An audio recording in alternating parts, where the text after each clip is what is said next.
नमस्कार दोस्तों, आपका स्वागत है इंडियन नॉलेज सिस्टम्स यानी IKS and Hindi by Tarun channel पर। साथियों, आज हम यूजीसी नेट पाठ्यक्रम में जो इंडियन नॉलेज सिस्टम का एक महत्वपूर्ण भाग पहली और दूसरी यूनिट में लगा हुआ है उसको आज देखेंगे, और वो है नॉलेज फ्रेमवर्क एंड क्लासिफिकेशन। इसके अंतर्गत जो तर्क शास्त्र है, विशेष रूप से जो न्याय दर्शन के अंतर्गत जिसका वर्णन मिलता है, उसको आज हम देखेंगे। और इसमें हम कुछ एमसीक्यू भी सॉल्व करेंगे, और इस तरह से इस पूरे टॉपिक को, जो पहली और दूसरी इकाई का भाग है, उसको हम आज देखने वाले हैं। आप लोगों ने यदि पिछली क्लासेस देखी होंगी तो उनमें आप लोगों ने देखा होगा कि हमने भारत के जो 60 दर्शन हैं उनका अध्ययन कर लिया है, और उन दर्शनों में एक न्याय दर्शन भी आता है, एक वैशेषिक भी आता है। तो इन दो न्याय और वैशेषिक दर्शन आज की क्लास में बहुत महत्वपूर्ण भूमिका निभाने वाले हैं, क्योंकि नॉलेज का फ्रेमवर्क और क्लासिफिकेशन करने में, ज्ञान की जो रूपरेखा है, वर्गीकरण करने में, इन दो दर्शनों का बहुत महत्वपूर्ण योगदान है इंडियन नॉलेज सिस्टम में, भारतीय ज्ञान परंपरा में। तो आइए शुरू करते हैं आज की क्लास। तो सबसे पहला जो प्रश्न हमारे जीवन में उठता है वो है, सही ज्ञान क्या है, और हम यह कैसे सुनिश्चित कर सकते हैं कि जिसे हम जानते हैं वह वास्तव में यथार्थ ज्ञान है।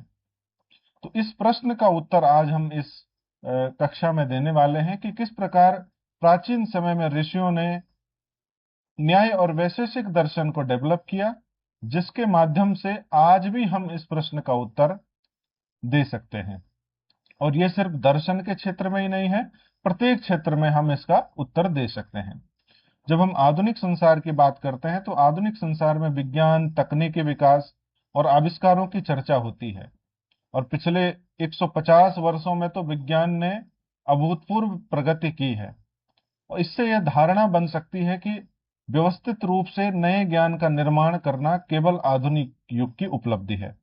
तो हमें इस भ्रम में नहीं रहना चाहिए कि जो ये धारणा बनी है वो सही धारणा नहीं है, क्योंकि नए ज्ञान का निर्माण मनुष्य बहुत प्राचीन काल से ही ज्ञान का निर्माण कर रहा है। उसकी जांच और अस्पष्टता के समाधान के लिए जो संगठित पद्धतियां हैं उनको विकसित करता रहा है।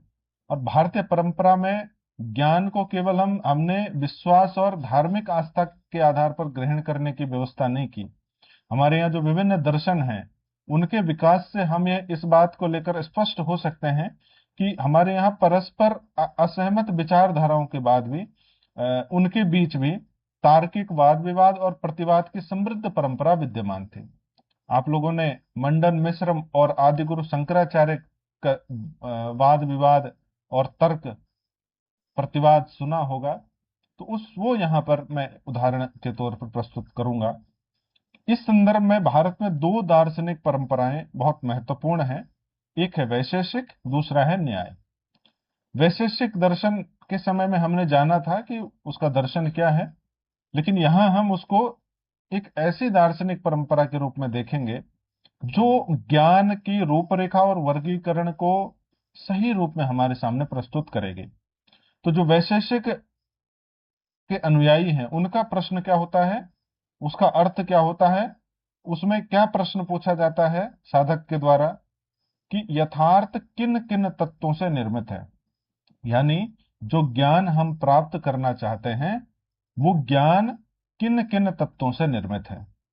दूसरा, जब न्याय दर्शन की बात करें तो न्याय का प्रश्न क्या होता है कि उस यथार्थ के विषय में, उस जो भी हम प्राप्त ज्ञान, जिसके विषय में भी हम ज्ञान प्राप्त करना चाहते हैं, उसके विषय में जो ज्ञान प्राप्त होगा उसे हम सही और विश्वसनीय कैसे सिद्ध कर सकते हैं।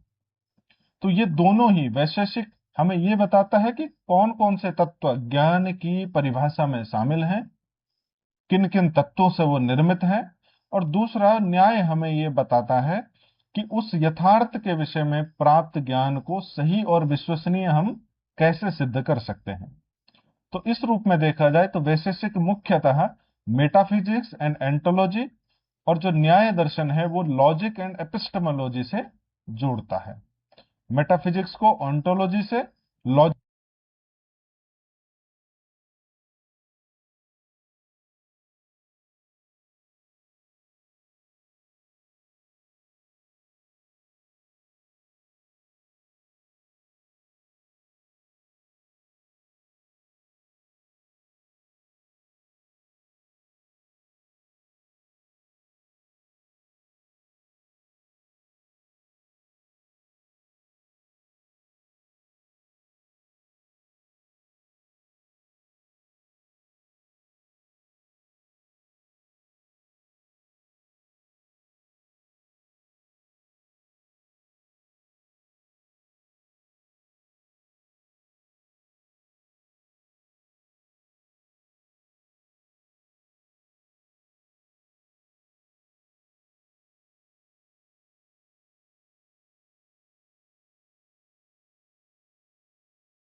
Hello check. अब शायद आपको आवाज क्लियर आएगी। देखिए, नॉलेज ट्रायंगल की बात शुरू करते हैं। ज्ञान त्रिकोण न्याय की केंद्रीय अवधारणाओं में से एक है। इसे समझने का सबसे सरल तरीका है कि किसी भी शोध अध्ययन के सामने जो भी हम प्राप्त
कौन हूं, इसका उत्तर खोजने वाला एक स्पिरिचुअल सीकर या साधक। इन तीनों के विषय अलग अलग हो सकते हैं, लेकिन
प्रमेय का अर्थ केवल फिजिकल ऑब्जेक्ट नहीं है। वो स्पष्ट करता है कि knowledge object physical, metaphysical, virtual या अन्य प्रकार का हो सकता है। तो इसलिए ऑब्जेक्ट ऑफ नॉलेज को सामने रखी हुई वस्तु तक हमें सीमित नहीं समझना चाहिए। तो जो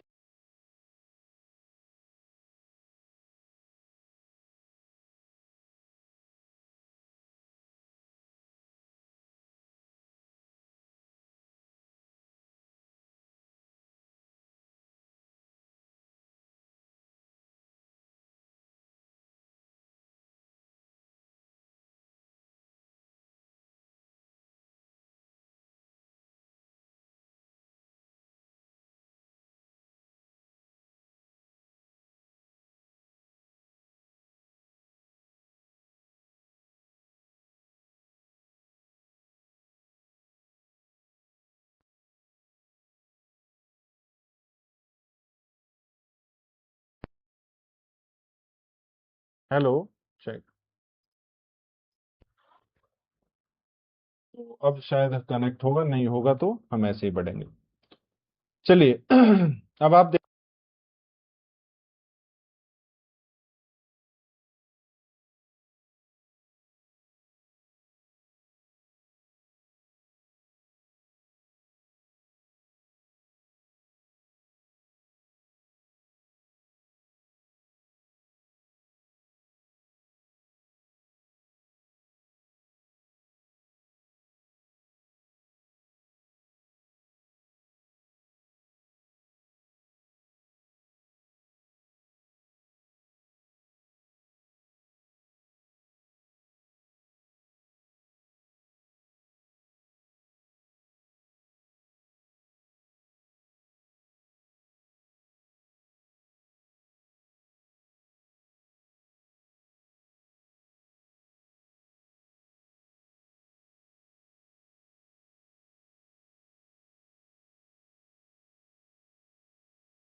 देखोगे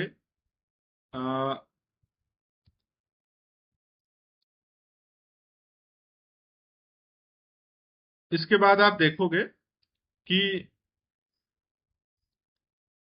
वैशेषिक and the classification of physical reality, यानी वैशेषिक और भौतिक यथार्थ क्या है।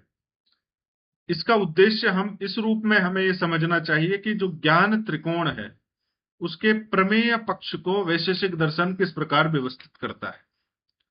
भौतिक विज्ञान के जो मूल प्रश्न हैं कि हमारे चारों ओर जो संसार दिखाई देता है वो किन तत्वों से निर्मित है, उन तत्वों के गुण तथा परस्पर संबंध क्या है। यहां हम आधुनिक फिजिक्स का उल्लेख स्पेस टाइम मैटर और एनर्जी के अध्ययन के रूप में करते हैं, लेकिन जो भारतीय दार्शनिक परंपराएं हैं उनमें ब्रह्मांड की उत्पत्ति, उसकी बहुआयामी प्रकृति, उसके घटक, उनके गुण तथा पारस्परिक संबंध जैसे प्रश्नों पर विचार किया गया है। इस संदर्भ में वैशेषिक फ्रेमवर्क प्रस्तुत होता है। तो आप ये देखोगे कि हमारे चारों ओर जो संसार दिखाई दे रहा है उनके परस्पर तत्वों के गुण और उनके परस्पर संबंध के विषय में भौतिक विज्ञान प्रश्न उठाता है। लेकिन इंडियन नॉलेज सिस्टम में जो वैशेषिक दर्शन है वो भी इन प्रश्नों को ब्रह्मांड की उत्पत्ति, उसकी बहुआयामी प्रकृति, उसके घटक, उनके गुण, पारस्परिक संबंध जैसे प्रश्नों पर विचार करते हैं। इसके बावजूद भी इंडियन नॉलेज सिस्टम कभी ये नहीं कहती, भारतीय ज्ञान परंपरा कभी ये नहीं कहती कि वैशेषिक और आधुनिक फिजिक्स एक ही हैं। इसके विपरीत वो स्पष्ट करती हैं कि आधुनिक विज्ञान ने भौतिक यथार्थ के विशिष्ट पक्षों का कई अधिक गहन और विस्तृत अध्ययन किया है, जबकि वैशेषिक ने फिजिकल रियलिटी को समझने के लिए ओवरऑल फ्रेमवर्क और हायर लेवल ऑफ एब्स्ट्रैक्शन प्रस्तुत किया। क्योंकि वैशेषिक का जो लक्ष्य था वो क्या है, सभी नेमेबल यानी जिनको नाम दिया जा सकता है एंड नोएबल एंटिटीज जिनको जाना जा सकता है, ऐसे एंटिटीज को व्यवस्थित रूप से वर्गीकृत करना, क्लासिफाई करना। वैशेषिक शब्द का संबंध ही विशेष से है, अर्थात किसी वस्तु की विशेष रूप से पहचान करना, उसके कैरेक्टरिस्टिक्स को स्पेसिफाई करना। इसके प्रवर्तन का श्रेय दिया जाता है ऋषि कणाद को। लगभग उन्होंने 370 सूत्र दिए हैं और इसमें 3 चरणों की एक अध्ययन पद्धति आती है वैशेषिक में। पहला आता है उद्देश्य। उद्देश्य के अंतर्गत यह निर्धारित और वर्गीकृत किया जाता है कि अध्ययन में कौन कौन सी वस्तुएं हैं। It means what exists and what is to be classified. दूसरा है लक्षणा। उद्देश्य के बाद दूसरा चरण है लक्षणा, यानी उन वस्तुओं की डिफाइनिंग प्रॉपर्टीज निर्धारित की जाती हैं। What makes each category what it is, है ना। यानी प्रत्येक वस्तु की जो अपनी अंतर्निहित प्रॉपर्टीज हैं उनको निर्धारित किया जाता है। और तीसरा होता है परीक्षा। परीक्षा से तात्पर्य है कि प्रत्यक्ष और अनुमान की सहायता से उनकी परीक्षा करना। कैन द क्लासिफिकेशन और प्रॉपर्टी बी वैलिडेटेड, क्या जो वस्तुएं हैं उनकी जो भी प्रॉपर्टीज क्लासिफाई की गई हैं पहले और दूसरे चरण के अंतर्गत, क्या वो वैध हैं। और इसके लिए हम प्रत्यक्ष और अनुमान का सहायता लेते हैं। इसके बाद आप देखोगे कि वैशेषिक की 6 श्रेणियां आपके उसमें लगी हुई हैं, पाठ्यक्रम में आप देखोगे। पहला है द्रव्य। द्रव्य का मतलब है वह सबस्टांस या एंटिटी जो यथार्थ की आधारभूत सत्ता है। हम इसे सामान्यतः मैटर कहते हैं, लेकिन यह द्रव्य मैटर से कई व्यापक शब्द है। यथार्थ की आधारभूत सत्ता, इसमें संसार भी आता है, आध्यात्मिक चिंतन भी आता है, भौतिक जगत भी आता है, जबकि मैटर के सिर्फ भौतिक जगत से संबंधित परिभाषा शामिल करता है। इसके बाद आता है गुण। द्रव्य में स्थित गुण यानी प्रॉपर्टीज। तीसरा है साथियों कर्म, क्रिया अथवा मोशन या एक्शन। तो ये 3 वस्तुगत श्रेणियां हैं, ये ऑब्जेक्टिव कैटेगरीज हैं। इसके बाद दूसरा समूह होता है जिनमें पहला है सामान्य। सामान्य का मतलब है कि कई वस्तुएं ऐसी होती हैं जिनकी सामान्य विशेषताएं होती हैं, एक जैसी विशेषताएं होती हैं, जिनकी वजह से उन्हें एक ही कैटेगरी में रखा जा सकता है। इसके बाद विशेष।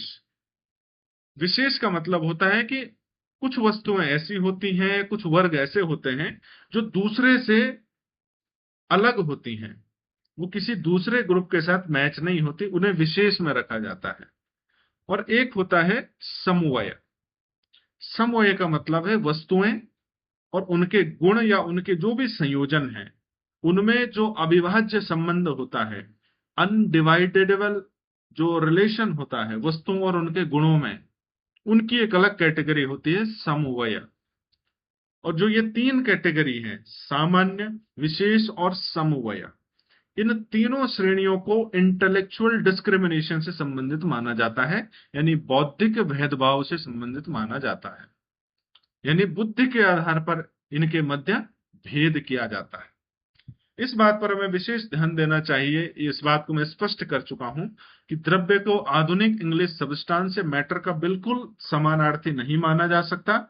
इसका कारण क्या है कि वैशेषिक में द्रव्य का क्षेत्र आधुनिक फिजिकल मैटर से बहुत अधिक व्यापक है। आधुनिक वैज्ञानिक भाषा में समय, स्थान, आत्मा या मन को सामान्यतः मैटर नहीं कहा जाएगा, जबकि वैशेषिक में ये सभी द्रव्य श्रेणी में रखे जाते हैं। इसलिए ट्रांसलेटेड टर्मिनोलॉजी को मॉडर्न साइंस की परिभाषाओं के साथ सरलता पूर्वक समान नहीं मान लेना चाहिए।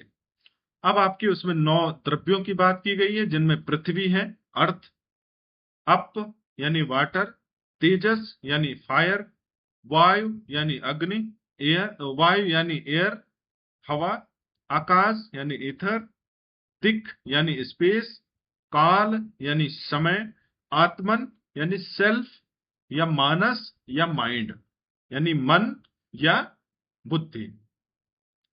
इस प्रकार इसमें पृथ्वी, जल, अग्नि, वायु और आकाश को 5 फिजिकल सबस्टांसेस, पंच तत्व जिन्हें हम कहते हैं, उनमें रखा गया है।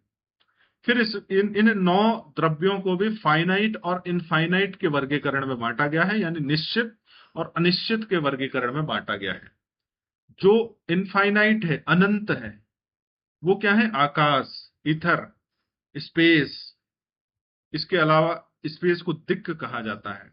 इसके अलावा टाइम यानी काल और आत्मन यानी आत्मा। और जो फाइनाइट है वो क्या है? अर्थ, वाटर, फायर, एयर, माइंड।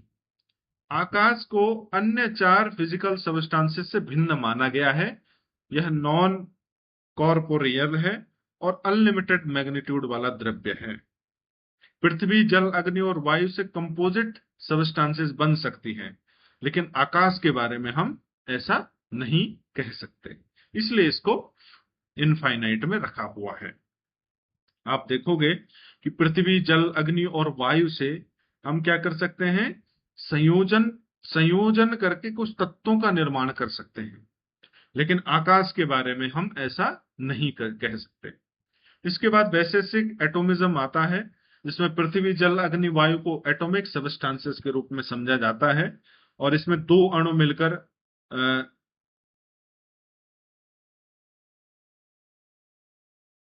देयनुका इसे कहा जाता है। इसका देयणुक, हाँ, देयणुक इसे कहा जाता है। और 3 डाइड्स यानी त्रयणुक, 3 देयणुक मिलकर के त्रयणुक बनाते हैं। तो इसलिए त्रयणुक को एक ग्रॉस बॉडी के रूप में बताया गया है, जिसे हम अपनी नंगी आंखों से देख सकते हैं। एक बात और फिर यहाँ स्पष्ट करने की आवश्यकता है कि वैशेषिक अणु को आज के एटम के साथ कंफ्यूज नहीं करना चाहिए। वैशेषिक में अणु मिनिमा है, चेंजलेस है, ये मैग्नीट्यूड से रहित है, स्पेशल डायमेंशन से रहित माना गया है, जबकि आधुनिक एटम की अवधारणा इससे अलग है ना? तो अणु क्या है? मिनिमा है, बहुत छोटा सा एक वो है जिसे हम अपनी नंगी आंखों से देख पाते हैं। चेंजलेस है यानी अचल है, अपरिवर्तित है, मैग्नीट्यूड से रहित है, इसका कोई अपना परिमाण नहीं है, स्पेशल डायमेंशन से भी ये रहित है। तो इस रूप में देखें तो ये आधुनिक एटम की अवधारणा से अलग है।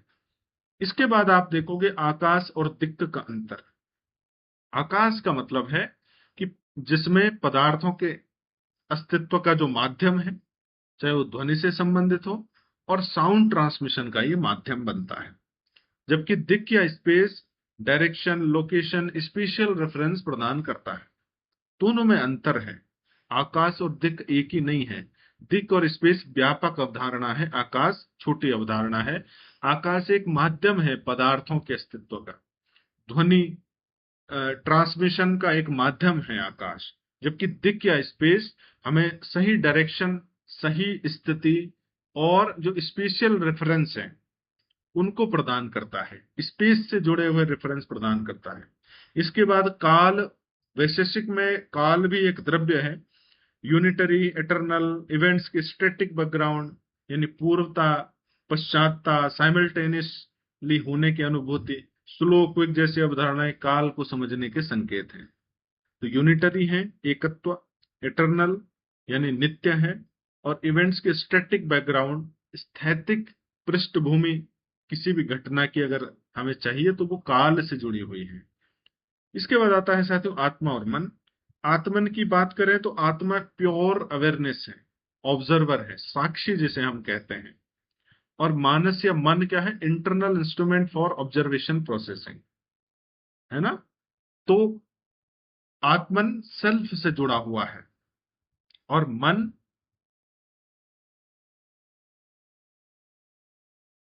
इसी का एक हिस्सा माना जाता है। तो इसके बाद आप देखोगे कि जो डीप स्लीप होती है, जो गहरी तुरीय अवस्था जिसे कहते हैं, उसमें सेल्फ रहता है। लेकिन जो हमारा माइंड होता है, जो मन होता है, वो स्विच ऑफ रहता है। इसलिए इस अवस्था में फिजिकल वर्ल्ड की कोई ऑब्जर्वेशन नहीं बन पाती। तो आध्यात्मिक साधक का प्रमुख उद्देश्य होता है कि अपने आप को उस स्तर तक ले जाना जहां फिजिकल वर्ल्ड की ऑब्जर्वेशन बनना बंद हो जाए, उनके लिए माइंड स्विच ऑफ हो जाए। ऐसी अवस्था होती है डीप स्लीप, यानी गहरी नींद। कभी कभी आप लोगों को अ, यह अनुभव जरूर हुआ होगा कि हम में से हर एक व्यक्ति कभी न कभी इतनी गहरी नींद में होता है कि उसके बाद जब हम उठते हैं तो हमारा जो मन होता है वो एक गहरी शांति का अनुभव कर रहा होता है। तो यही वो अवस्था है जिसे तुरीय अवस्था कभी कभी कह दिया जाता है आध्यात्मिक चिंतन की दुनिया में।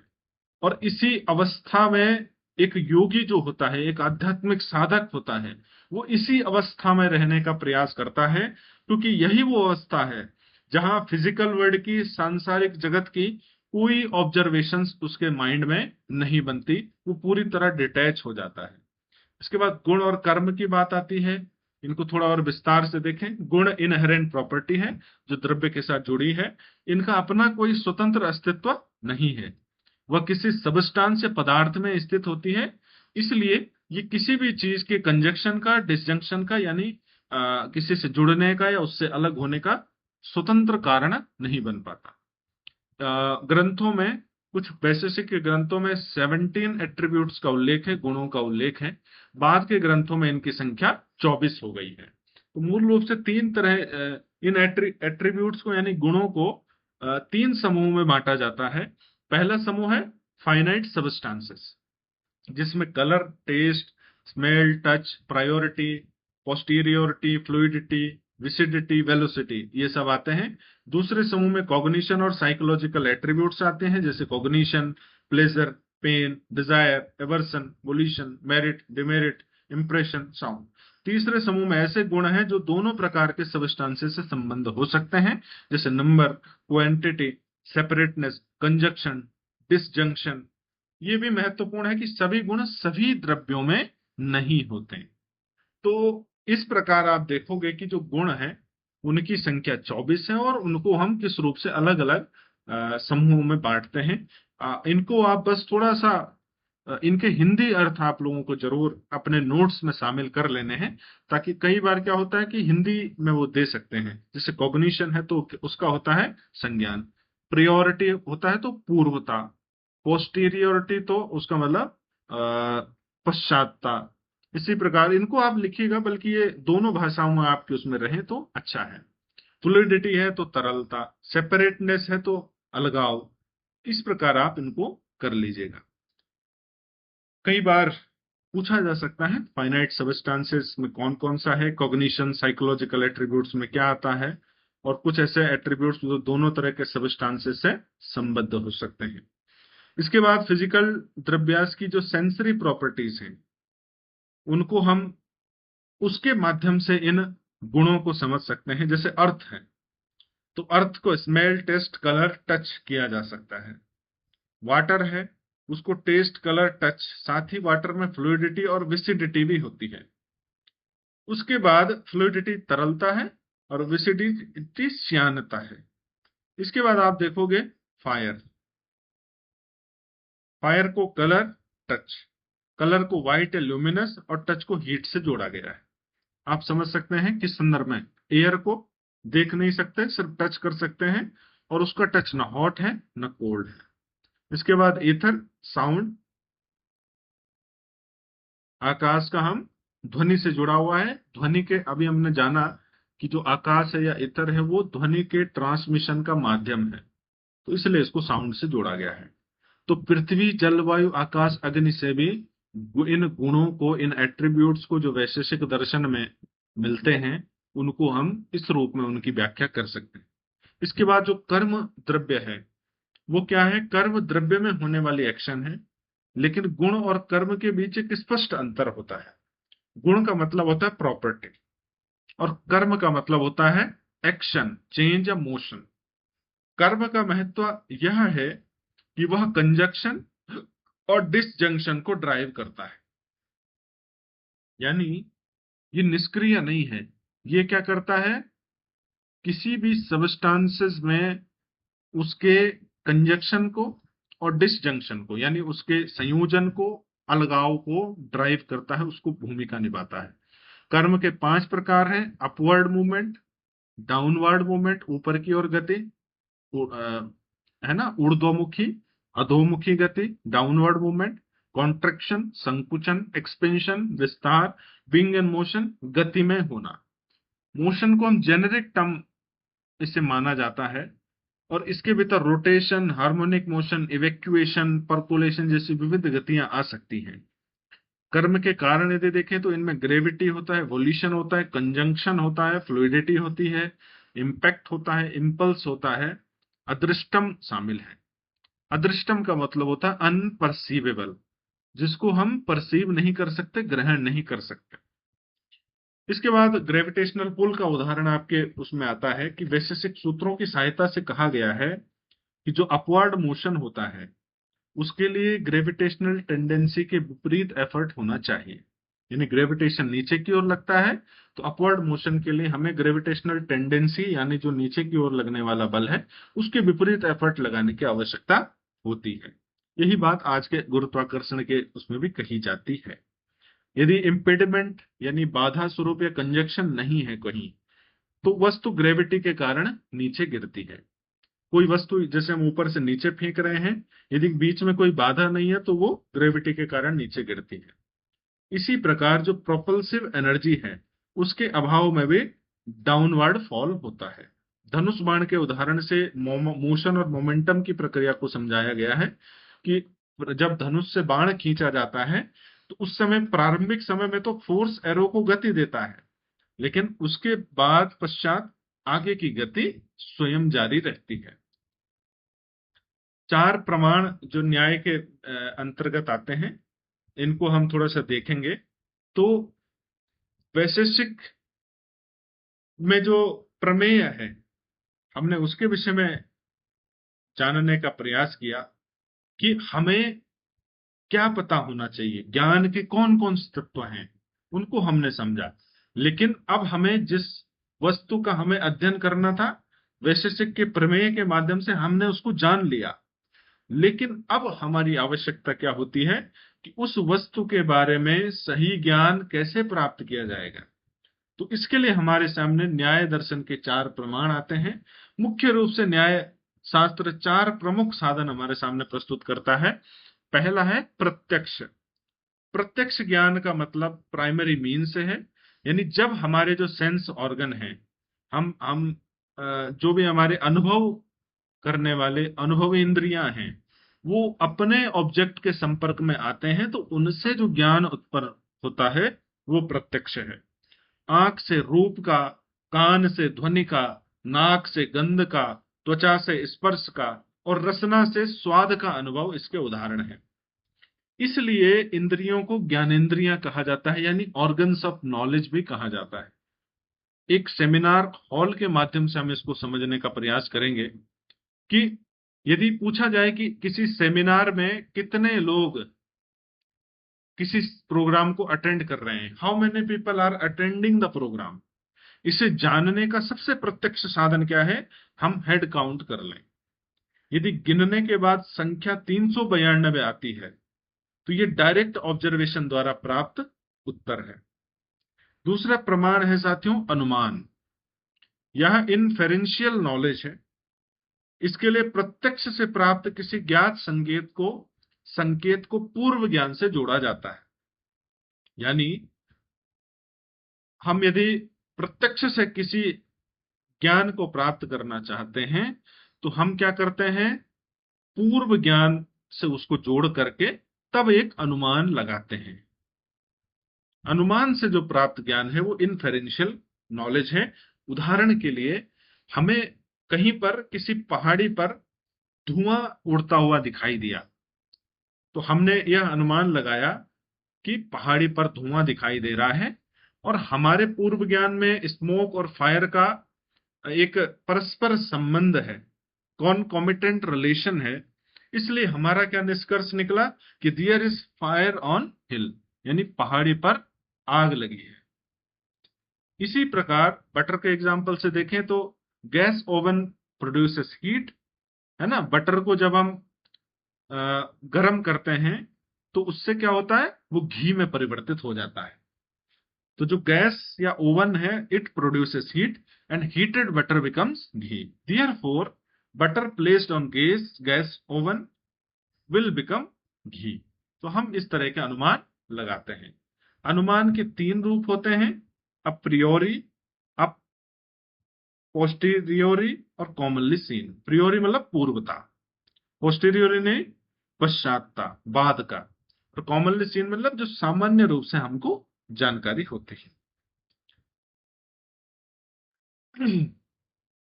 इसके बाद जो तीसरा प्रमाण है वो है उपमान। इसका मतलब होता है अज्ञात को ज्ञात के साथ तुलना करना, उसके माध्यम से समझना। किसी अज्ञात वस्तु से जब हम ज्ञात वस्तु को समझने का प्रयास करते हैं, उसके साथ तुलना करने का प्रयास करते हैं और उस तुलना के माध्यम से समझने का प्रयास करते हैं, तो वहां उपमान होता है। इसके तीन प्रकार हैं। एक होता है सादृश्य उपमान, जो समानता के आधार पर होता है। जैसे हमें यदि बेसबॉल के बारे में नहीं पता है लेकिन क्रिकेट के बारे में पता है, तो हम क्या करेंगे? समझाने वाले को इस रूप में समझाएंगे कि देखो, बेसबॉल क्रिकेट जैसा गेम है। तो व्यक्ति कुछ कुछ रिलेट कर पाएगा कि हाँ, उसमें एक बॉल होती है, उसमें बैट भी होता है। फिर वो हम उसको आगे समझाने का प्रयास करेंगे। इसके बाद जो वैधर्म्य वैधर्म्य उपमान है वो असमानता पर आधारित है। यानी हम कोई ऐसी दो वस्तुएं उठा लेंगे जो एक दूसरे के बिल्कुल विपरीत हैं। जैसे हम गधे और घोड़े के विषय में यदि किसी को बताना चाहें, दोनों एक दूसरे के विपरीत हैं, उस रूप में भी हम इसको समझ सकते हैं। या एक उदाहरण और, स्पैनर और स्क्रू ड्राइवर, ये जो दो उपकरण हैं, यदि हमें किसी को इनके विषय में बताना हो तो हम इनकी भिन्नता बता करके उसकी पहचान करवा सकते हैं। इसके बाद असाधारण धर्म या उपमान।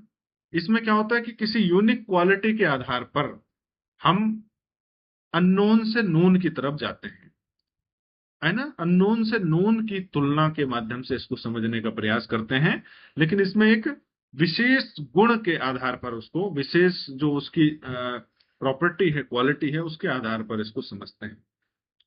जैसे जो राइनोसिरोस है और हाथी है, दोनों में यदि हमें अंतर दिखाना हो तो जो गेंडा होता है, राइनोसेरस होता है, उसकी नाक पर सींग होता है, हाथी के नहीं होता है। तो राइनोसेरस की नाक का जो हॉर्न है वो उसकी यूनिक क्वालिटी है, इसे हम असाधारण धर्म उपमान कहते हैं। एक और उदाहरण इसका दिया जा सकता है कि police dealt with the rebellion with an iron hand. तो क्या पुलिस ने जो विद्रोही ग्रुप था उसको सच में लिटरली आयरन हैंड से ही उसको डील किया? हम कंपैरिजन में यहाँ लिटरल मीनिंग आयरन हैंड से नहीं कह रहे हैं कि लोहे के हाथों से, लोहे के उन्होंने ग्लव्स पहने, इस रूप में नहीं।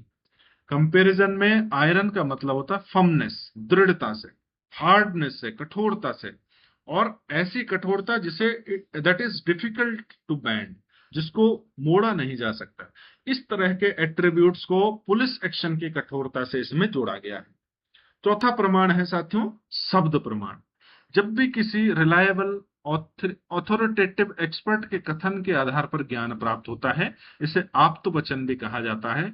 यानी कोई विश्वसनीय और अधिकार प्राप्त विशेषज्ञ है, उसके कथन के आधार पर जो ज्ञान प्राप्त किया जाता है वो शब्द है, शब्द प्रमाण।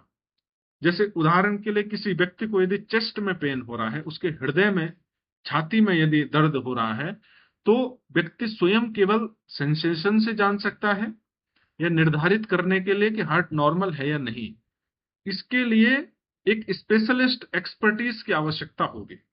तो वो कार्डियोलॉजिस्ट के पास जाएगा। कार्डियोलॉजिस्ट का कथन ऑथोरिटेटिव एक्सपर्ट टेस्टिमनी बनता है। तो यही प्रमाण आप्त प्रमाण या शब्द प्रमाण इसे कहा जाता है। भारतीय परंपरा में तो वैदिक इंजेक्शंस हैं, वो भी शब्द प्रमाण का ही उदाहरण है। आपको जब चतुर्दश विद्या स्थान मैंने पढ़ाया था, उस समय बताया था कि वेदों का भारतीय परंपरा में कितना महत्वपूर्ण योगदान है। हमारी परंपरा उन्हें शब्द प्रमाण मानती है। जितने भी सठ दर्शन हैं वो वेदों को प्रामाणिक मानते हैं, वेदों में कही हुई बातों को स्पष्ट रूप से प्रामाणिक मानते हैं, और उनको यही शब्द प्रमाण का एक उदाहरण है। तो आप समझ सकते हैं प्रत्यक्ष प्रमाण, संक्षेप में मैं आपको समझाना चाहूंगा। प्रत्यक्ष प्रमाण क्या करता है? सीधा क्वेश्चन पूछता है, हाउ मेनी पीपल, आंसर आएगा काउंट डायरेक्टली। अनुमान क्या करता है? बटर प्लस हीट घी। इसके उदाहरण से आप देखोगे अनुमान हम लगाएंगे कि बटर जहां भी हीट के आसपास होगा घी में परिवर्तित होगा। उपमान के आधार पर आयरन हैंड, यानी आयरन हैंड की तुलना हम किससे हमने की? पुलिस एक्शन की कठोरता के एट्रीब्यूट से, उसके फर्मनेस से, हार्डनेस से, डिफिकल्टी टू बेंड से। इसके बाद शब्द, जब हमने यहाँ उसका उदाहरण दिया चेस्ट पेन का, तो कार्डियोलॉजिस्ट की जो एडवाइस है वो शब्द प्रमाण का उदाहरण बना है। इसके बाद एक और कंसेप्ट आपके पास आता है, वो है संशय, यानी ambiguity as a beginning of new knowledge. तो न्याय फ्रेमवर्क में एक महत्वपूर्ण बात और अत्यंत आधुनिक रूप में सामने आती है कि हमारे यहाँ जो अनक्लियरिटी है, अस्पष्टता है, वो हमारे यहाँ कोई प्रॉब्लम नहीं है, कोई समस्या नहीं है, बल्कि उसे एक नए ज्ञान की शुरुआत के रूप में देखा जाता है। यदि किसी विषय पर पहले से ही सब कुछ निर्विवाद रूप से स्पष्ट हो, कोई अस्पष्टता ना हो, तो वहां पर रिसर्च की आवश्यकताएं कम हो जाती हैं। और यदि किसी विषय का कोई बोध ही नहीं है, कॉम्प्रिहेंशन ही नहीं है, तो आरंभिक इंक्वायरी कठिन होगी। लेकिन जहां कुछ ज्ञान है, कुछ अस्पष्टता है, कुछ कंपीटिंग पॉसिबिलिटीज हैं, वही नए ज्ञान का वास्तविक प्रश्न उत्पन्न होता है, और इसी एम्बिग्विटी को हम संशय कहते हैं। तो 5 कारणों से हम संशय की स्थिति को समझ सकते हैं। पहला कारण है सिमिलर नॉन प्रॉपर्टीज, यानी जो नई घटना है वो पहले से ज्ञात घटनाओं के समान दिखाई दे सकती है। उदाहरण के लिए वायरस डिसीज एग्जाम्पल इसके लिए महत्वपूर्ण है।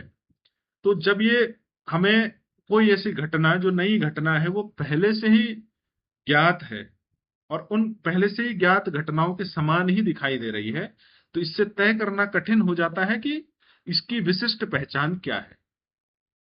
उदाहरण के लिए जैसे वायरस डिसीज में एक नया वायरस किसी ऐसी बीमारी का कारण हो सकता है जिसके सिम्टम्स कई एग्जिस्टिंग मेडिकल कंडीशन से मिलते जुलते हों। इस स्थिति में सिम्टम्स अकेले पर्याप्त नहीं है। आप लोगों को कोरोना वैश्विक महामारी याद होगी। जब कोरोना का जो वायरस था उसके विषय में रिसर्च चल रही थी, तो उस समय उसको उसके जो सिम्टम्स थे, बहुत सारी एग्जिस्टिंग मेडिकल कंडीशन से मिलजुल रही थी। धीरे धीरे उसमें नए ऐसे सिम्टम्स आए जो उसको स्पेसिफाई कर रहे थे। तो इस तब जाके उसकी वैक्सीन हम बना पाए थे। तो इस प्रकार सिमिलर नॉन प्रॉपर्टीज में सिर्फ सिम्टम्स अकेले पर्याप्त नहीं होते, क्योंकि उसमें भी रिसर्च का काम होगा। हमें कॉजेस, जो उसके कारण हैं, उनको आइसोलेट करने की आवश्यकता होगी। हमें उसके डिस्ट्रिक्टिव जो कैरेक्टरिस्टिक्स हैं उनको आइडेंटिफाई करना होगा। उनके जो विशेष गुणधर्म हैं उनको पहचानने की आवश्यकता होगी, और उस डिजीज की यूनिक नेचर को समझने की आवश्यकता होती है। इसके आधार पर ट्रीटमेंट प्रोटोकॉल्स बने थे, जैसा कि कोरोना वैश्विक महामारी में हुआ था। दूसरा कारण है अनफेमिलियर प्रॉपर्टीज। किसी प्रयोग में ऐसे रिजल्ट्स आ सकते हैं जिनका पहले से ज्ञात किसी घटना से कोई संबंध ही ना हो। उदाहरण के लिए, कोई भी नया केमिकल प्रोसेस हम कर रहे हैं तो उसमें कई बार ऐसे अप्रत्याशित परिणाम वो हमें दे सकता है जो इससे पहले किसी ज्ञात घटना से उसका स्पष्ट संबंध ही ना हो। अब ये जो नया रिजल्ट है ये इंपॉर्टेंट है, लेकिन जब तक हमें उसका कारण, उसका मैकेनिज्म, उसकी कार्यप्रणाली, उसके इम्प्लीकेशन, उसके उपयोग, एप्लीकेशन ये समझ में नहीं आए, वो तब तक अस्पष्ट रहेगा। इसमें भी अभी आगे इंक्वायरी की आवश्यकता होगी। तीसरा कारण होगा जब कॉन्फ्लिक्टिंग फाइंडिंग्स होंगे, यानी एक अध्ययन एक रिजल्ट देता है, दूसरा अध्ययन उससे भिन्न रिजल्ट देता है। कई बार ऐसे एक्सपेरिमेंट होते हैं लैब्स में, साइंस और टेक्नोलॉजी की लैब्स में, कि उनमें कई बार एक स्टडी कुछ रिजल्ट देती है, दूसरी स्टडी उससे भिन्न रिजल्ट देती है। तो इस स्थिति में जो ज्ञान है वो स्थिर नहीं रह पाता, सेटल नहीं रह पाता। तो इसमें क्या होता है, यहाँ पर कॉन्ट्रडिक्शन, यही कॉन्ट्रडिक्शन फिर आगे के रिसर्च की आवश्यकता को उत्पन्न करता है। हम क्या करते हैं, इसके लिए आगे और स्टडी करते हैं उसकी, और कई रिजल्ट्स निकालते हैं ताकि ज्ञान को सेटल किया जा सके। चौथा कारण है इनकंसिस्टेंट रिजल्ट्स, यानी जो कंसिस्टेंट नहीं है, जो निरंतर नहीं है, परिणामों की जो अनिरंतरता है। किसी भी फिनोमिनन की एक परिस्थिति में ऐसा एक रिजल्ट हो लेकिन दूसरी परिस्थितियों में अपेक्षा से अलग रिजल्ट आए। जैसे ह्यूमन बिहेवियर के बारे में जब कोई स्टडी की जाती है तो उसमें ऐसे वेरिएशन कॉमन हो सकते हैं। जैसे लार्जर, इसके लिए फिर लार्जर सैंपल की आवश्यकता होगी, मोर सिचुएशन हमें देनी पड़ेंगे, रिपीटेड स्टडीज की आवश्यकता होगी। यानी मानव कुछ एक क्षेत्र के लोगों की स्थिति को यदि देखा जाए तो उसमें उनकी जो परिस्थितियां हैं उनके हिसाब से परिणाम आएंगे। ह्यूमन बिहेवियर के पर्सपेक्टिव में यदि देखा जाए, यदि ह्यूमन बिहेवियर के स्टडी, बिहेवियर के पर्सपेक्टिव में यदि कोई स्टडी की जा रही है तो वो क्षेत्रवार अलग हो सकती है। तो इसके लिए हमें क्या आवश्यकता होगी, एक लार्जर सैंपल लेने की आवश्यकता होगी, ज्यादा से ज्यादा सिचुएशंस हमें देनी पड़ेंगी, रिपीटेड स्टडीज की आवश्यकता होगी। तो इसलिए जो इनकंसिस्टेंट रिजल्ट्स हैं इसको हम दूर कर सकते हैं। पांचवा कारण है नॉन एप्रीहेंशन, यानी कभी किसी समस्या के मूल अंडरस्टैंडिंग ही मिसिंग होती है।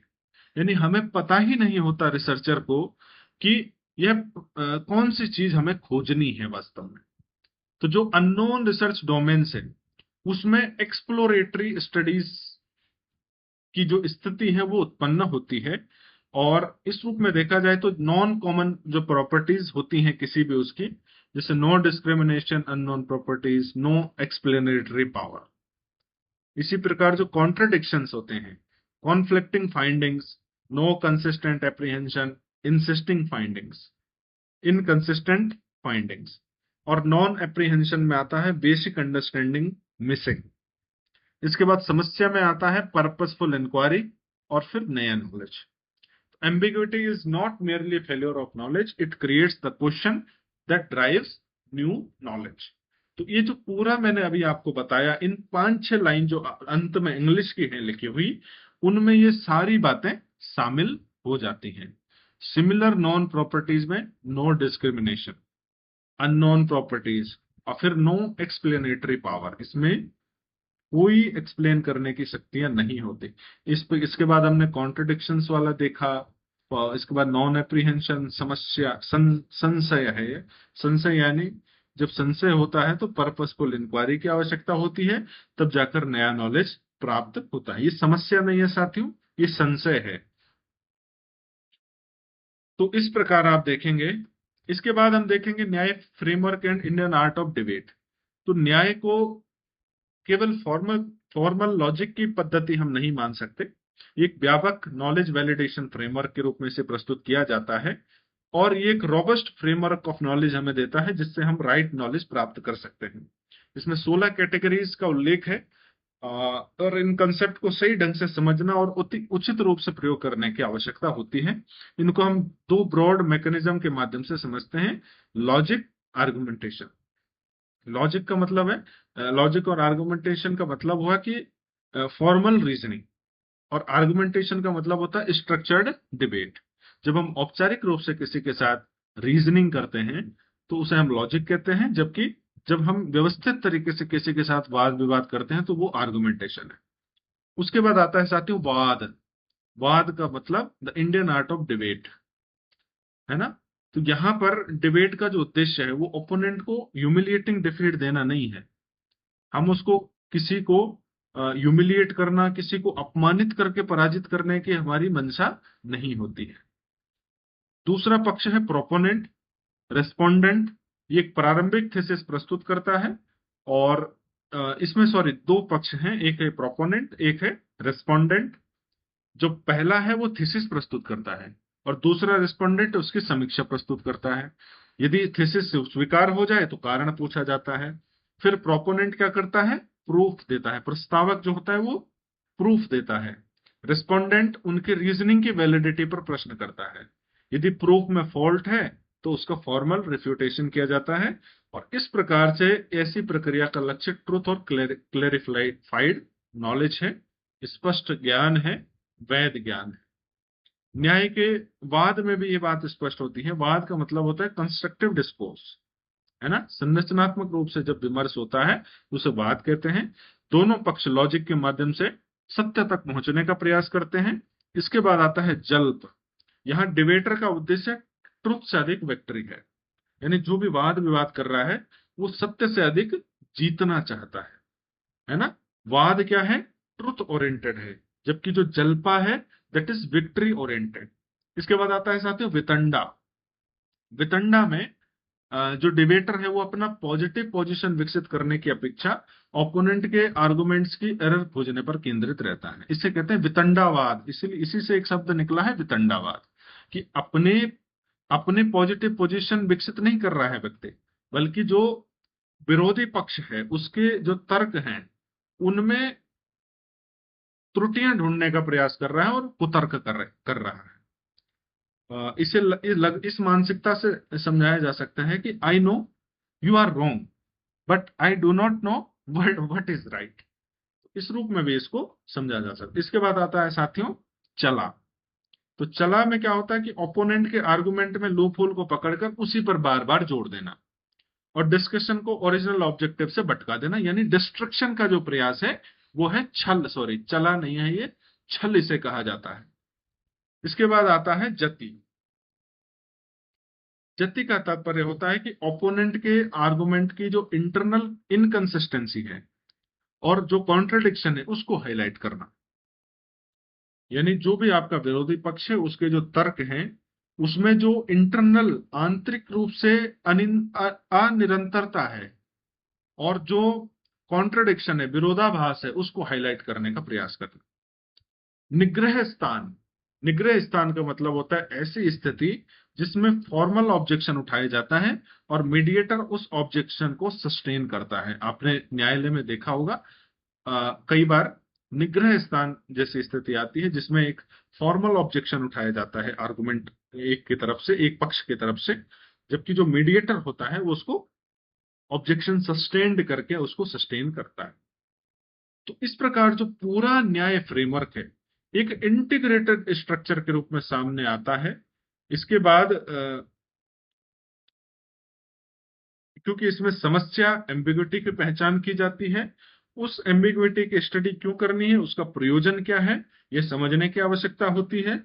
और फिर रीजनिंग और आर्गुमेंटेशन द्वारा एम्बिग्युइटी रिजॉल्व की जाती है, उसको सॉल्व करने का प्रयास किया जाता है, और उससे फिर एक सिद्धांत उत्पन्न होता है। और जब कंक्लूजन फॉर्मली एक्सेप्ट हो जाए, कंफर्म हो जाए, तो निर्णय प्राप्त होता है। इस प्रकार ये न्याय की एक प्रक्रिया आपके सामने चली है। इसमें 5 स्टेप एक डिडक्टिव और इंडक्टिव लॉजिक है, 5 चरणीय तर्क पद्धति है। न्याय में न्यू नॉलेज एस्टेब्लिश करने के लिए स्ट्रक्चर्ड 5 स्टेप फ्रेमवर्क को अवयव कहा गया है। इसका उद्देश्य सिर्फ कंक्लूजन तक पहुंचना नहीं है, बल्कि कंक्लूजन तक पहुंचने की पूरी लॉजिकल चेन को ट्रांसपेरेंट, टेस्टेबल बनाना है। तो सबसे पहले क्या है, डेवलपमेंट ऑफ प्रिपोजिशन, है ना, प्रतिज्ञा, प्रतिज्ञान, इसको हिंदी में क्या पढ़ेंगे दोस्त, प्रतिज्ञन। Proposition of development of proposition आप देखेंगे तो इसमें प्रपोजिशन का फॉर्मुलेशन किया जाता है। किसी भी शोध या डिबेट में पहले स्पष्ट करने की आवश्यकता होती है कि वास्तव में कौन सी बातें सिद्ध करनी है। उदाहरण के लिए, साउंड इज नॉन इटर्नल, ये कभी अंतिम सत्य नहीं है। यह स्टडी के लिए प्रस्तुत इनिशियल प्रपोजिशन है। रिसर्च मेथोडोलॉजी के संदर्भ में इसे हाइपोथेसिस जैसी प्रारंभिक स्थिति समझा जा सकता है। दूसरा, इसे आधुनिक टेक्निकल हाइपोथेसिस के बराबर घोषित करने के बजाय प्रपोजिशन ऑफ स्टडी कहना ज्यादा बेहतर होगा। तो काफी लंबी वीडियो हो रही है साथियों, लेकिन ठीक है, हम 2-3 दिन में एक क्लास लेते हैं। अब आप देखिए, दूसरा है हेतु। हेतु का मतलब होता है कारण या रीजन, है ना। प्रपोजिशन के लिए रीजन दिया जाता है। पहले हमने क्या किया, एक प्रपोजिशन बनाया, एक प्रस्ताव बनाया। दूसरा हमने क्या किया, हेतु, उसका कारण दिया कि साउंड इज नॉन इटर्नल, ये अंतिम सत्य नहीं है, लेकिन sound is non eternal because it is produced, यहां कारण दिया गया है, बीइंग प्रोड्यूस्ड। अगला इम्प्लिसिट प्रिंसिपल है, what ever is produced is non eternal. यदि हेतु ही कमजोर है तो पूरा इन्फरेंस कमजोर होगा, इसलिए हेतु रीजनिंग चेन का केंद्रीय घटक है। तो हमारा जो कारण है वो सॉलिड होना चाहिए, है ना। हमने साउंड को यदि नॉन इटर्नल, एक एग्जांपल हमने, एक हाइपोथेसिस हमने ली कि साउंड इज नॉन इटर्नल। जब इसके हेतु की बात आएगी तो हमने कहा कि बिकॉज इट इज प्रोड्यूस्ड। अब इससे एक इम्प्लिसिट प्रिंसिपल बन गया कि what ever is produced that is eternal, non eternal. तो यहाँ जो हेतु है, जो कारण है, वो स्ट्रांग होना आवश्यक है। इसलिए रीजनिंग चेन का एक सेंट्रल कंपोनेंट है। इसके बाद आता है साथी उदाहरण। अब हमें केवल एब्स्ट्रैक्ट रीजनिंग हमें नहीं करनी है, बल्कि हमें एक्चुअल प्रैक्टिस, वास्तव में उसके अभ्यास में और जो ऑब्जर्व फिनोमिनन है उससे फेमिलियर इंस्टेंस प्रस्तुत करना चाहिए। एग्जाम्पल के लिए, what ever is produced is non eternal like a pot, यानी जो घट है, पॉट है, that is a familiar object, है ना, हम उससे परिचित हैं, वह उत्पन्न होता है, इसलिए नॉन इटर्नल है। यह प्रिपोजिशन को ऑब्जर्व्ड एग्जाम्पल के साथ जोड़ता है, साथ ही जो काउंटर एग्जाम्पल है उसकी संभावना भी बताता है, क्योंकि इसका उद्देश्य क्या है, इस आर्गुमेंट के जो यूनिवर्सल स्कोप है उसकी परीक्षा करना। तो आप इस बात से समझ गए होंगे कि प्रिपोजिशन के फॉर्मुलेशन के बाद हमने एक हेतु दिया रीजनिंग के साथ, उसके बाद उदाहरण के साथ उसको पुष्ट किया, उसके बाद एक आता है उपनयन। अब ये जांच की जाती है कि जो जनरल प्रिंसिपल या एग्जाम्पल प्रस्तुत किया गया, क्या वो वास्तव में अध्ययन की जा रही वस्तु पर लागू होगा या नहीं। जैसे इस केस में पोर्ट को क्या हम साउंड के संदर्भ में अध्ययन कर भी सकते हैं। तो ये जो स्टेप है, ये एप्लीकेशन और वैलिडेशन का चरण है। यहां हमें ये देखना आवश्यकता होती है कि जो प्रिपोजिशन है वो सफिशिएंटली जनरल है, रॉबस्ट है, इंटरनली कंसिस्टेंट है, लॉजिकल फैलेसी से मुक्त है, संभावित फैलेसीज की जांच प्रिपोजिशन की लॉजिकल और फेस वैलिडिटी स्थापित करता है। तो इस प्रकार ये वाला चरण हमें क्या करता है, हमें इस बात के अध्ययन की ओर ले जाता है कि वास्तव में जो हम स्टडी कर रहे हैं उस वस्तु पर यह उदाहरण, ये जनरल प्रिंसिपल लागू होता भी है या नहीं होता है। और इसके बाद निगमन। यदि पिछले चारों चरण सेटिस्फाइड हैं, संतोषजनक हैं, तो जो इनिशियल प्रिपोजिशन है उसको हम ग्राउंडेड कंक्लूजन के रूप में पुनः व्यक्त करते हैं। Therefore, sound is non-eternal। इस प्रकार शुरुआत और अंत का सेंटेंस शब्दों में समान दिखा सकता है, लेकिन जो एपिस्टेमिक स्टेटस है वो अलग है। शुरुआत में जो कंजंक्चर प्रिपोजिशन था, अंत में स्ट्रक्चर्ड रीजनिंग के माध्यम से वो समर्थित कंक्लूजन बन जाता है। तो इस प्रकार 5 स्टेप फ्रेमवर्क में आप देखेंगे कि हमने डेवलपमेंट ऑफ प्रोपोजिशन किया, उसके बाद रीजन दिया, उसके बाद एग्जाम्पल से उसको पुष्ट किया, उसके बाद उसके एप्लीकेशन और वैलिडिटी को चेक किया, और उसके बाद रिस्टेटेड कंक्लूजन, समर्थित कंक्लूजन, स्ट्रक्चर्ड रीजनिंग के माध्यम से जो कंक्लूजन दिया उसे प्रस्तुत किया। इसके बाद हेत्वाभास और सिद्धांत, जो स्थापित सिद्धांत है उसमें एक बात आती है कि जो न्याय फ्रेमवर्क है वो केवल ये नहीं बताता कि जो वैलिड रीजनिंग है वो कैसे करनी है, बल्कि वो ये भी बताता है कि रीजनिंग कहाँ गलत हो सकती है। इसलिए जो 5 संभावित हेत्वाभास हैं, फैलेसीज हैं, उनकी पहचान की गई है। पहला है सभ्या विचार। इसे इरेटिक कंक्लूजन के रूप में समझाया जाता है। यदि उसी रीजन से दो अपोजिट कंक्लूजन निकाले जा सकते हैं, तो जो रीजन प्रोपोजिशन के साथ यूनिवर्सल कनेक्शन स्थापित नहीं कर पाता है, जैसे साउंड इज एटर्नल और साउंड इज नॉन एटर्नल, ये दोनों ही उदाहरण एक ही रीजन से अपोजिट कंक्लूजन है। ये दोनों, यदि ये दोनों ही प्रस्तुत हो गए तो इनकी जो इंटेंजिबिलिटी है और इससे जो दोनों कॉन्ट्रडिक्टरी कंक्लूजन बनाए जा सकते हैं, ये यूनिवर्सल हेतु नहीं है, इसलिए इसे कहते हैं सभ्य विचार। इसके बाद आता है विरुद्ध। अब जो कॉन्ट्रडिक्टरी कंक्लूजन है, शुरुआत प्रपोजिशन ए से हुई, लेकिन इन्वेस्टिगेशन ने उसकी विपरीत दिशा का कंक्लूजन दिया, बी की तरफ दे दिया। तो इसमें 3 पॉसिबिलिटीज हो सकती हैं। या तो प्रोपोजिशन अनसपोर्टेड था, समर्थित नहीं था, मेथड्स अनसाउंड थे, फॉर्मुलेशन गलत थी। तो ये विरुद्ध एक तरीके से कॉन्ट्रडिक्टरी कंक्लूजन के रूप में सामने आता है। उसके बाद आता है प्रकरण सम। तो ये सर्कुलरिटी, अर्थात जो बेगिंग द क्वेश्चन जैसी स्थिति है, यानी इसमें sound is non eternal because it lacks eternity. यह कारण उसी स्टेटमेंट को दूसरे शब्दों में दोहराता है। तो प्रकरण सम यानी समान प्रकरण आपने दोहराया है, इसलिए इंडिपेंडेंट सपोर्ट नहीं देता। इसके बाद आता है साध्य सम, यानी ये एक अनप्रूवन प्रोपोजिशन है जिसे सिद्ध नहीं किया गया है। एग्जाम्पल के लिए, जैसे shadow is a substance because it possesses motion, लेकिन शैडो के मोशन को पहले इंडिपेंडेंटली प्रूव करना पड़ेगा। यदि एपरेंट मूवमेंट वास्तव में उस व्यक्ति की मूवमेंट है जो लाइट ऑब्स्ट्रक्ट कर रहा है, तो रीजन सिद्ध नहीं होता है। तो इस रूप में आप देखोगे कि ये ऐसा अनप्रूवन प्रोपोजिशन है जिसमें क्या होता है, हमें ये सिद्ध करना पड़ेगा इस एग्जाम्पल के माध्यम से कि शैडो के मोशन को हमें पहले इंडिपेंडेंट घोषित करने की आवश्यकता होगी, तभी वास्तव में इसको हम इस रूप में देख सकते हैं। इसके बाद कालातीत। कंटेक्स्ट और टाइमिंग बदल जाने के कारण कई बार फाइंडिंग इररिलेवेंट या अवैध हो जाती हैं, क्या कहेंगे, इररिलेवेंट को इररिलेवेंट हो जाती हैं, यानी आप प्रासंगिक अप्रासंगिक हो जाती हैं। किसी भी जो कंक्लूजन की वैलिडिटी है वो केवल एब्स्ट्रैक्ट नॉलेज पर नहीं बल्कि उस कॉन्टेक्स्ट पर भी निर्भर कर सकती हैं जिसमें वह लागू हो रहा है। इस तरह ये जो नॉलेज क्रिएशन है वो कंटिन्यूटी की ओर ले जाता है, और new knowledge does not arise in vacuum. नया नॉलेज कभी भी निर्वात में पैदा नहीं होता, खाली जगह में पैदा नहीं होता, बल्कि it forward through established knowledge, यानी ये स्थापित पूर्व ज्ञान के आधार पर आगे बढ़ता है।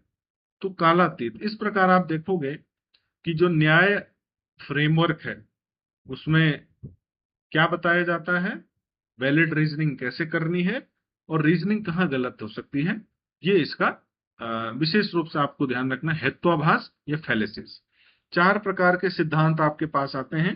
एक है सर्वतंत्र सिद्धांत, ये दर्शन के सभी स्कूल्स के द्वारा सामान्य रूप से स्वीकार किए जाते हैं, इसीलिए इन्हें सर्वतंत्र सिद्धांत कहा जाता है।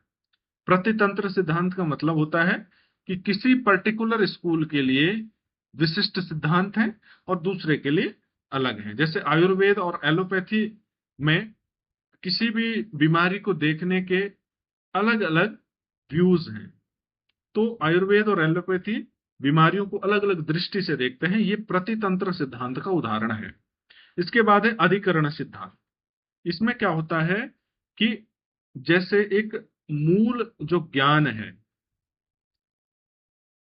उसको स्वीकार करने से कई जो सब्सिडरी टेनेट्स हैं उनको भी एक्सेप्ट करना पड़ता है। उदाहरण के लिए जैसे हमने मार्स और वाटर का एग्जांपल दिया कि मार्स पे वाटर बॉडीज मिली हैं, है ना, और मार्स पर वाटर बॉडीज मिली हैं तो वो लाइफ को सपोर्ट करता होगा, यह एस्टेब्लिश हो, तो लाइफ और वाटर के अनेक संबंध जो होंगे वो प्रपोजिशन सिस्टम का हिस्सा बन जाएंगे।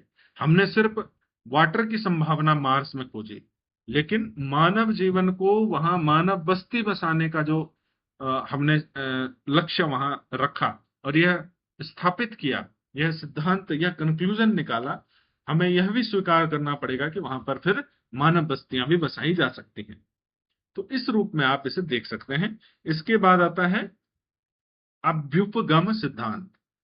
इसके अंतर्गत जो एक्सप्लिसिट स्टेटमेंट होता है उनकी बजाय जो एक्सेप्टेड डिटेल्स हैं उनके कारण इम्प्लिसिटी मान लिया जाता है।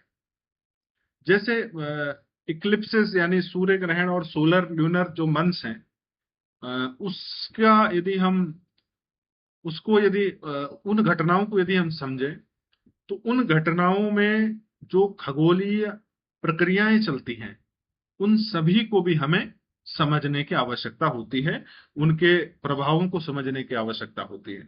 तो ये है अभ्युपगम सिद्धांत का उदाहरण। इसके बाद हम कुछ एमसीक्यू देखेंगे। साथियों ये पूरा आप देखोगे, कुछ एमसीक्यू मैंने रखे हैं आपके पास, तो इनको आप देखिएगा। ज्ञान के त्रिकोण के 3 घटकों का सही क्रम है। थोड़ा लंबी क्लास हो गई है, 1 घंटा 11 मिनट की, तो आज के लिए इतना ही करते हैं। आप ये एमसीक्यू जरूर आप सॉल्व कीजिएगा, है ना। वर्णित वैशेषिक रूपरेखा के प्रवर्तक कौन है, इस रूप में आप देखोगे। इसके बाद वैशेषिक ये पद्धति कौन सी है, प्रथम वस्तुगत श्रेणियां कौन सी हैं, 9 द्रव्यों में शामिल नहीं है। यूजीसी नेट परीक्षा की दृष्टि से ये बहुत महत्वपूर्ण है साथियों, इनको आपको सॉल्व करना है। इसके बाद आप देखेंगे किसी अज्ञात पशु को गाय से समानता के आधार पर पहचानना किसका उदाहरण है, सदृष्ट उपमान का उदाहरण है। नाक पर स्थित विशिष्ट सींग के आधार पर गेंडे की पहचान मैंने आपको समझाया था, है ना। असाधारण धर्म प्रतिमान है। इसके बाद आप देखोगे वाद विवाद में सत्य तक पहुंचना ना होकर मुख्यतः विजय प्राप्त करना है। तो जो जल्प है, मैंने कहा था विक्ट्री बेस्ड है। तो ये सब इसमें उदाहरण है। Thank you very much. Subscribe and like और शेयर विद रेलिवेंट पीपल। 3 दिन में हमारी एक क्लास होती है, तो इसलिए एक ही दिन में मैं पूरी 3 दिन का क्लास लेने का प्रयास करता हूँ। कुछ थोड़ा सा बीच में फ्लोलेस हो गया था, इसको आप क्षमा कीजिएगा, आप इसको शेयर कीजिएगा। बहुत बहुत धन्यवाद। जय हिंद।